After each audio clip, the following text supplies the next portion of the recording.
यीशु के मधुर एवं मीठे नाम से आप सबों को मैं स्वागत करता हूँ इस यूट्यूब चैनल पे। मेरे ओर से आप सबों को जय मसीह की। और प्रभु को धन्यवाद हो कि परमेश्वर ने फिर से एक बार हमें सौभाग्य दिया है ताकि उसकी वचनों से कुछ सीखे, जो पवित्र आत्मा की प्रेरणा से लिखी गई है बाइबल सीखते हैं। तो आज का हमारा टॉपिक है सीखने का, वो यह है कि प्रार्थना के लिए रुकावट है। हाँ मेरे प्रियो, कई बार जो है आपके जीवन में, हमारे जीवन में प्रार्थना तो हम बहुत करते हैं पर प्रार्थना की रुकावटें भी होती हैं। कई बार हम प्रार्थना करते हैं पर हमारा प्रार्थना का उत्तर नहीं मिलता है। तब हम करते क्या है? दूसरों को दोष देते हैं, लेकिन हम स्वयं को जांचते नहीं कि क्या हम में कुछ तो गलत नहीं। मेरे प्रियो, अगर आज आपकी प्रार्थना का उत्तर नहीं मिलता है तो आइए हम प्रभु के वचन से देखें, बाइबल से देखें, बाइबल इसके बारे में क्या बताती है। तो हमारा शीर्षक टाइटल यही है कि प्रार्थना के लिए रुकावटें। तो नंबर 1 में है गलत मांग। आप जब याकूब के पुस्तक पढ़ेंगे 4 अध्याय 3 पर, आप अपने घरों में पढ़िए इसको और विस्तार से जानने की कोशिश कीजिए। मैं आपको संक्षिप्त में जरूर बता रहा हूँ। कहता है गलत मांग, तुम मांगते हो और पाते नहीं, इसीलिए कि बुरी इच्छा से मांगते हो ताकि अपने भोग विलास में उड़ा दे। मेरे प्रिय, परमेश्वर का वचन कहता है तुम मांगते हो, आप जरूर मांगते हैं, परमेश्वर के वचन सहमत है उससे, लेकिन ये भी कहता है तुम पाते नहीं। ये तो बिल्कुल सही है, हम पाते नहीं, लेकिन क्या कहता आगे, क्यों नहीं पाते? उसका कारण है इसीलिए कि बुरी इच्छा से मांगते हो। बुरी इच्छा से क्यों मांगते हैं हम? कि अपने भोग विलास में उड़ा दे। मेरे प्रियो, कई बार ऐसा परमेश्वर से हम मांगते हैं जो चीज़ शायद हमारे भलाई के लिए नहीं, हमारे लाभ के लिए नहीं होती हो, और हम अपने मन में कुछ और ही इच्छा रखते हैं और परमेश्वर से घुटने मुँह के मांगते हैं। और परमेश्वर का वचन कहता है परमेश्वर की दृष्टि में वो गलत मांग है जो हमारे जीवन में पूरी नहीं होती। परमेश्वर से क्या मांगना है? आशीष मांगिए परमेश्वर से, उधार मांगिए परमेश्वर से आनंद मांगिए, अपने जीवन में खुशी आनंद मांगिए। पवित्र आत्मा के 9 फल तो आप आगे बढ़ते जाइए, पवित्र आत्मा के फल में आगे बढ़ने की कोशिश कीजिए। लेकिन हम कई बार लोहा लकड़ मांगते हैं परमेश्वर, जो हमारे कभी यूज़ नहीं आती। हम वो चीज़ मांगते हैं जो हमारे भोग विलास के लिए है, जिसको हम पा के परमेश्वर को भूल जाते हैं। मेरे प्रियो, परमेश्वर का वचन कहता है गलत मांग जब आप करते हैं आपको वो चीज़ नहीं मिलती है। आगे क्या कहता है? कहता है हृदय में पाप।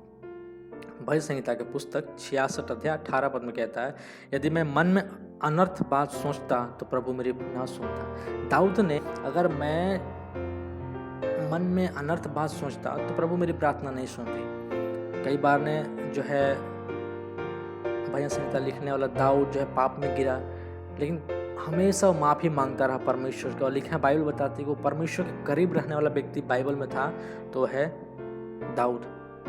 हाँ मेरे प्रियो, आज हमें और आपको ज़रूरी है कि हम जब परमेश्वर से मांगते हैं तो हमारे हृदय में पाप नहीं होना चाहिए। हमारे हृदय में क्रोध रहता है, हमारे हृदय में किसी के प्रति कड़वाहपन है, किसी के प्रति जलन है, और हम घुटने मुँह के प्रार्थना करते हैं प्रभु मुझे ये दे दो, प्रभु मुझे चंगा कर दो। प्रभु परमेश्वर आपको चंगाई नहीं देने वाला मेरे प्रियो, क्योंकि आपके हृदय में पाप है। कई बार हमारे हृदय में व्यभिचार रहता है और हम परमेश्वर से, हम दारू पीते हैं, खैनी खाते हैं, ऐसे कई बुरी बातें में हम फंसे हुए हैं, और परमेश्वर के चरणों में आकर कलीसिया में आकर प्रार्थना करते हैं प्रभु मेरी इच्छा पूरा कर, और आपकी प्रार्थना नहीं सुनी जाती है और आप जो है कहते हैं परमेश्वर है ही नहीं। मेरे प्रियो, आप अपने हृदय को पहले साफ करें, प्रभु से क्षमा मांगें, प्रभु से पछताप करें, तब आपकी प्रार्थना का उत्तर मिल जाएगी। तीसरी बात क्या कहता है? परमेश्वर के वचन पर शक। याकूब 1 का 6 से 7 पढ़ें, कहता है पर विश्वास से मांगो और कुछ संदेह ना करे, क्योंकि संदेह करने वाला समुद्र की लहर के समान है जो हवा से बहती और उछलती है। ऐसा मनुष्य यह ना समझे कि मुझे प्रभु से कुछ मिलेगा। हाँ मेरे प्रियो, परमेश्वर के वचन पर शक करते हैं। आपके विश्वासी या आपके चर्च में कोई आते हैं, या तो आपके घर पड़ोसी में किसके लिए प्रार्थना करना होता है, जब बीमारी के लिए प्रार्थना करने जाते हैं तो मन में कई सारे डाउट आता है, कई सारा संदेह आता है। वो क्या आता है? यह कि अगर प्रार्थना करूँगा शायद बीमारी चंगा होगा, नहीं होगा तो क्या होगा। मेरे प्रियो, आप विश्वास से प्रार्थना करें और कुछ संदेह न करें तो आपको क्या हो जाएगा? मिल जाएगा। जब आप किसी के लिए प्रार्थना करते हैं, आप अगर देखिएगा पतरस के जीवन से सीखिएगा तो पतरस जो है, जब यीशु मसीह पतरस को बुलाते हैं और पतरस विश्वास के साथ पानी पर चलने लगता है, लेकिन जब क्या समुद्र की लहर को देखता है वो अपना विश्वास खो देता है, परमेश्वर पर संदेह हो जाता है, उसको शक होने लगता है, और लिखा है वो डूबने लगता है। मेरे प्रियो, कई बार ऐसा ही हमारे जीवन में होता है, जिसके कारण हम प्रभु का वचन सुनते तो हैं पर हम उसके ऊपर शक करते हैं, जिसके कारण हमारी प्रार्थना का उत्तर नहीं मिलता मेरे प्रियो। इसलिए जब आप विश्वास से मांगते हैं, जब आप कुछ प्रार्थना करते हैं, तो आप संदेह न करें पर विश्वास करें, आपको परमेश्वर जो है जरूर पूरा करेगा। चौथी बात कहता है व्यर्थ दोहराना, मत्ती 6:7 में, प्रार्थना करते समय अन्य जातियों की नहीं बकबक ना करो, क्योंकि वे समझते हैं कि उनके बहुत बोलने से उनकी सुनी जाएगी। मेरे प्रियो, कई विश्वासी परिवार और कई व्यक्ति, कई नौजवान भाई बहनें मसीह में जो हैं, वो ये सोचते हैं कि अगर ज़्यादा प्रार्थना करेंगे, एक ही बात को रिपीट बार बार करेंगे तो प्रभु दे देगा। ऐसा कुछ नहीं है। परमेश्वर का वचन कहता है कि टूटे हृदय से जब आप पुकारते हैं परमेश्वर को, प्रभु आपकी प्रार्थना को सुनता है मेरे प्रियो। कई बार हमारे जीवन में जो है, हमारे पास्टर्स अक्सर कहा करते हैं कि हमारे जीवन में जो है 2 प्रकार की प्रार्थना हम करते हैं। पहली ये प्रार्थना कि हमारी रिकॉर्डिंग प्रार्थना होती है, जब हम आंख बंद करते हैं, आपकी मन कहीं और चला जाता है और प्रभु हालेलुया स्तुति हो तेरे नाम की महिमा प्रशंसा हो, आप प्रार्थना करे जाते हैं, वो आपकी रिकॉर्डिंग प्रार्थना है मेरे प्रियो, वो दिल की प्रार्थना नहीं है। एक ऐसा प्रार्थना है जो दिल से हम आहे भर भर के प्रार्थना करते हैं, जिसको परमेश्वर सुनता है मेरे प्रियो। कई बार हम जो है 3 बार 4 बार लोगों को सुनाते हैं कि हम प्रार्थना कर रहे हैं।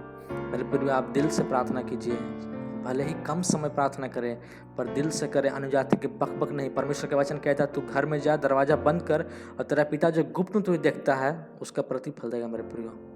नहीं कि आप रोड में खड़ा होकर प्रार्थना करेंगे, आपको परमेश्वर गुप्त प्रार्थना देगा मेरे प्रियो। आपका जरूरी है कि आप अन्य जाति की नहीं बक ना करें, आप दोहराए नहीं।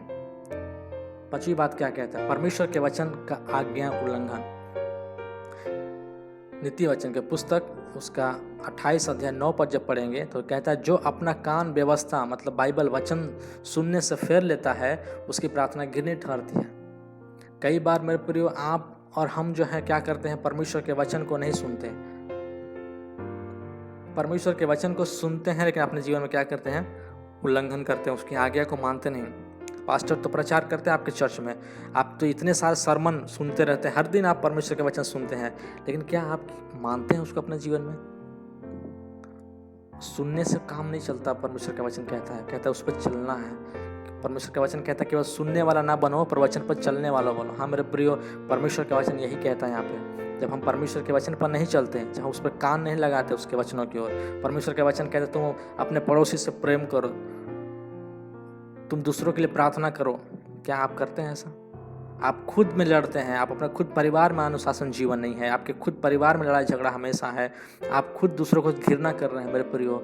इसीलिए परमेश्वर का वचन कहता है कि अपना कान परमेश्वर के वचन को लगाओ, तब आपकी प्रार्थना जो है सुनी जाएगी मेरे प्रियो। 6ठा बात कहता है विश्वास और विवाह जीवन में अशांति।